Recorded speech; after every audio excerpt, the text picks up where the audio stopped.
সম্মানিত ভাইরা, কি শক্তি কমে গেছে? সবাই কেমন আছেন?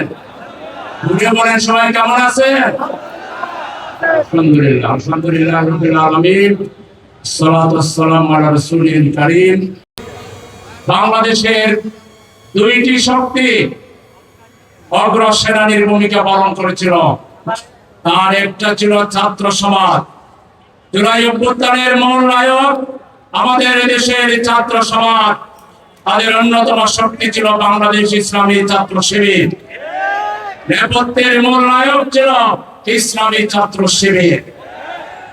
আর এই আন্দোলনে সবচেয়ে বেশি ত্যাগ স্বীকার করেছে আমাদের সম্মানিত আমির জামাত সেদিন প্রোগ্রামে বলেছেন 62% শহীদদের মধ্যে 62% শহীদ হয়েছে শ্রমজীবী সমাজ।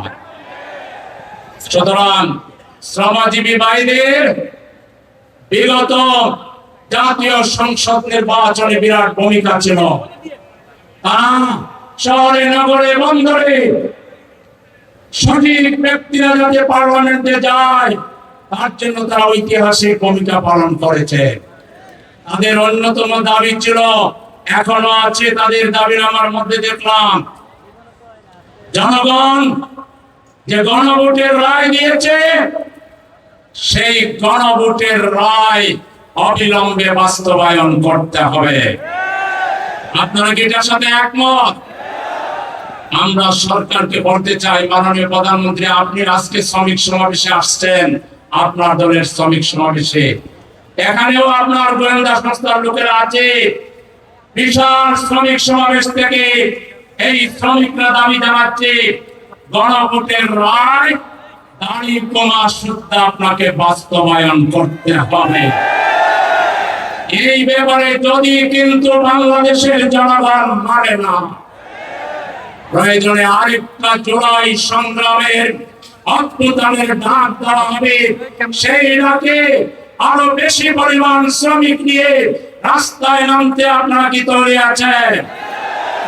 সংগ্রামী ভাইরা আমার, 1886 সাল থেকে এই পর্যন্ত প্রায় 140 বছরের শ্রমিক সমাজের দাবি যদি দেখা হয় তাহলে দেখা যাবে একই দাবি তারা বলে আসছেন। শ্রমিকদের অধিকার দিতে হবে, বন্ধ কলকারখানা চালু করতে হবে, যখন তখন ছাঁটাই বন্ধ করতে হবে, মজুরির মধ্যে ভারসাম্য আনতে হবে, শ্রমিকদের জন্য তারা যে আয় ইনকাম করে তার উপযোগী তার সাথে সামঞ্জস্য রেখে বাজারে দ্রব্যমূল্যের দাম নির্ধারণ করতে হবে। এরকম 100টা দাবির কথা যদি বলি, দেখা যাবে যে ওই এক দাবি আপনারা বলছেন, দাবির জায়গায় আছে, দাবি পূরণের কেউ নাই। সেজন্য আমাদের প্রবীণ শ্রমিক নেতা অধ্যক্ষ হারুনুর রশিদ খান যে কথা বলেছেন তার সাথে সুর মিলিয়ে বলতে চাই, এত দাবি দাওয়া দিয়ে কাজ হবে না। এক দফার মধ্যে মুক্তি, 1500 বছরের পূর্বে চলে যেতে হবে। মুহাম্মদুর রাসূলুল্লাহ সাল্লাল্লাহু আলাইহি সাল্লাম শ্রমিক সমাজের জন্য যে মূল্যবোধের কথা বলেছেন, শ্রমিক সমাজের জন্য যে ধরনের মানবিক আচরণ করেছেন, সেই শ্রমিক সমাজের জন্য সেই মূল্যবোধ, সেই ন্যায়বোধ, সেই ইনসাফ, সেই কোরআনের শাসন বাংলাদেশে কায়েম করতে হবে।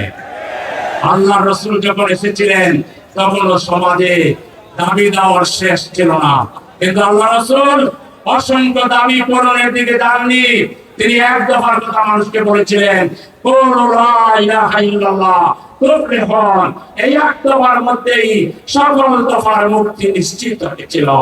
সুতরাং আগামী দিনে আমরা শ্রমিক সমাজ, ছাত্র সমাজ, কোন মানুষ ঐক্যবদ্ধ হয়ে এদেশে কোরআনের সমাজ প্রতিষ্ঠার বিপ্লবী আন্দোলন জামাত ইসলামের হাতকে শক্তিশালী করে একটি ইসলামী মূল্যবোধের সরকার আমরা প্রতিষ্ঠা করে শ্রমিক সমাজ সমাজে প্রতিটি শ্রেণী পেশার মানুষের অধিকার আমরা প্রতিষ্ঠা করব। সেই সংগ্রামে, সেই আন্দোলনে দেশবাসীকে আমাদের সাথে সম্পৃক্ত হওয়ার, আমাদেরকে সমর্থন করার আমরা আহ্বান জানাচ্ছি। আলহামদুলিল্লাহ, আপনারা তো অনেক ভালো সংগঠন, মজবুত সংগঠন, কিন্তু জনসমর্থন নাই। গত নির্বাচনে ঈদের আনন্দে মানুষ যেভাবে বাড়িতে যায়, পাবলিক প্লেসে, বাসে, ট্রেনে, লঞ্চে একটা মাত্র স্লোগান ছিল, মার্কা আছে কি? সেই মার্কার নাম কি?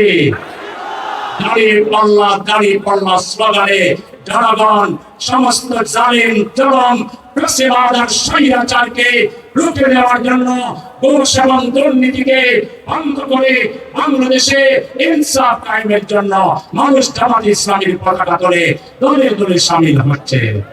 আজকে দেখে অনেকের মাথা খারাপ হয়ে গেছে, সেই পুরাতন ফ্যাসিবাদী কায়দায় জামাতকে ট্যাগ লাগাচ্ছে, আমাদের বিরুদ্ধে নানা কথা বলছে।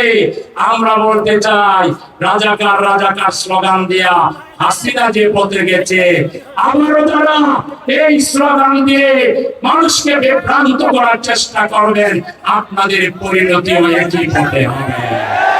হাসিনা গেছে যে পথে, আপনারাও যাবেন সেই পথে।